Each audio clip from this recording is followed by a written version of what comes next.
nila, bagamat alam nilang kapos na sa oras, para related din dito sa issue ng mga insertion sa General Appropriations Fund para matakpan ang kanilang malaking kasalanan dito sa sambayan ng Pilipino. Para sa halip na ito pag-usapan, ang pag-usapan siyempre yung impeachment sa inaakala nilang malaking storya.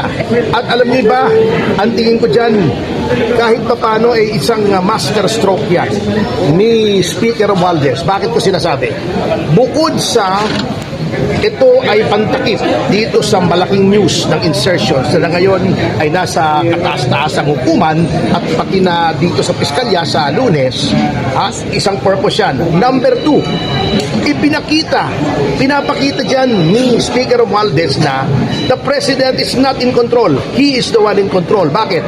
Sapagkat publicly sinabi na ni Pangulo ayaw niya ng impeachment. Sa kabila ng sinabing yun ng Pangulo ay isinulong pa rin niya impeachment. Not only that, by making Congressman Sandro Marcos the lead or the point man sa pagsulong ng impeachment, ipinakita niya very subtly that the President cannot even control his own son. Diba? Number 3, pinapakita niya sa Iglesia ni Cristo na para bang ibig niya sabihin, hindi ko kayo kailangan. Kahit mag-rally kayo laban sa impeachment, yung kahit nakakuha kayo ng 2 milyon nationwide na mag-rally against impeachment, hindi namin pakikinggan yan, hindi namin kayo kailangan sapagkat yung 241 billion namin ay mas maraming mabibiling boto kaysa sa boto ng Iglesia as a block. Yan po ang mga mensaheng isinusulong yung impeachment na yan eh. At number 4, dry run po ito. Sapagkat kung hindi man matutuloy impeachment, etong kongresong ito, because of lack of material time, pwede ulit itong ilitin after the 1-year moratorium at pinakita ni Speaker na siya ay may super majority na anytime kaya niyang ipa-impeach si Vice President Sara Duterte, and indirectly pinapakita niya that he can hold the President hostage. Why? Because siya mismo kaya niyang ipag-impeach pati ang Presidente. So, by doing this impeachment right now, there is one message being sent by Speaker Romualdez: ako ang pinakamatigas dito sa Pilipinas. Kaya ko kayong lahat. Sir, kasama po ba kayo sa legal counsel ni Vice President Sara sa impeachment? Hindi po. Yan naman hindi tayo pwede magpresenta eh. That is unethical. Kailangan lumapit siya sa akin.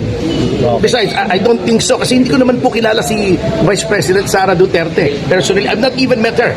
Not even once, actually.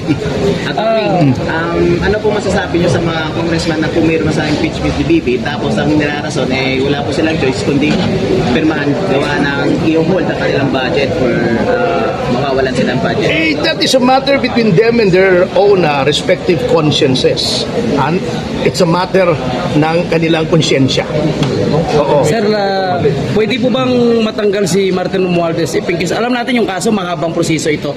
Ipingkis matapos na yung eleksyon, tapos yung by commission na yan, pwede po ba siyang matanggal as congressman? If he's found to have falsified legislative documents, maaring one of the accessory penalties could be disqualification from public office, either temporary or perpetual.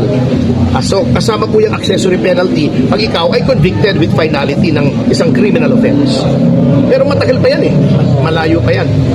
Ano oras kayo mag-file, sir, sa 10:30. Saan po yan sa DOJ?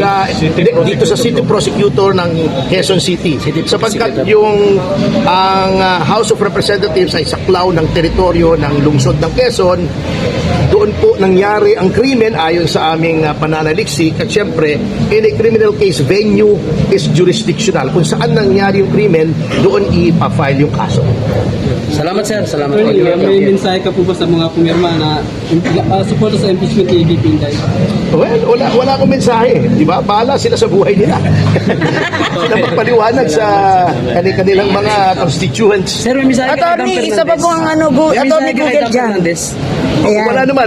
Kaya lang, alam nyo na itong si Dan parang, alam nyo, kaibigan ko yung si Dan. Walang biro. Nag-free concert pa nga ako doon sa bagong Coliseum niya sa Laguna noon a few years back. May video pa ako. Kaya lang, actually, nung naging congressman, medyo nagkaroon ng poder, parang iba na ang timpla niya. Thank you, sir. Thank you. Iba na! Wala po iba na. Wala po iba na alawi.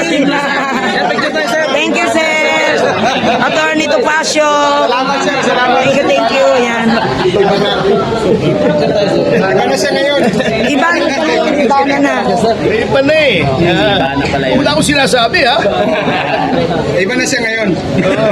Iba na talaga eh. Iba na talaga eh. Salamat sir. Ayun, maraming salamat. Okay. Thank you. Okay. Kakain mo. Ladies nila TV ba? Iba na. Iba na siya ngayon. So kasama natin dito yung mga malulupit na vlogger ng Mrs. Dito na nandiyan si Ate Kinya, sige pa rin subscribe. Of course.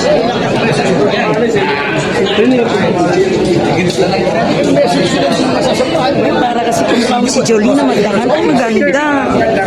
Magandang ito pa Joe Olea sa Margo TV Philippines. Attorney, ano po ang message ninyo doon sa mga sasampahan ninyo ng kaso?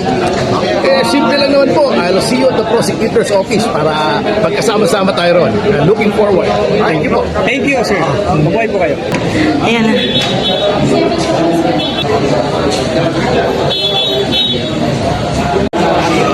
Yes. Sabi niyo sa relationship niyo with Saan sila masaya eh? Ano, wala na sila? Ang buong bilang araw. Nanay na Sinasaan niya yun, di ba? Yung Barbie po, kanina na panahon. That kind of love. Hindi kasi masyado nakakatawa ng sila kumain. Bakit niyo po siya nasabing Hindi pa tagal na. Nung pang pinakabing pa.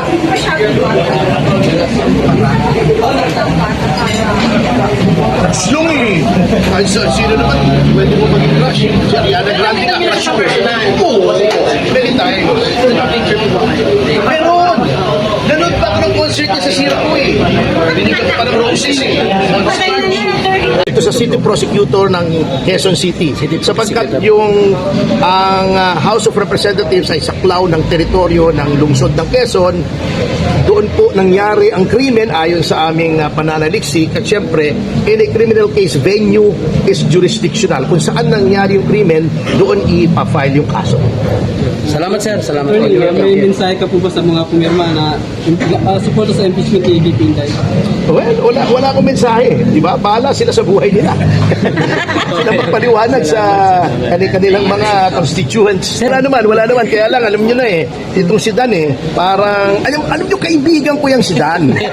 Walang biro. Nag-free concert pa nga ako doon sa bagong Coliseum niya sa Laguna noon eh, a few years back. May video pa ako. Kaya lang, actually, nung naging congressman, medyo nagkaroon ng poder, parang iba na ang timpla niya. Thank you sir, thank you. Iba na!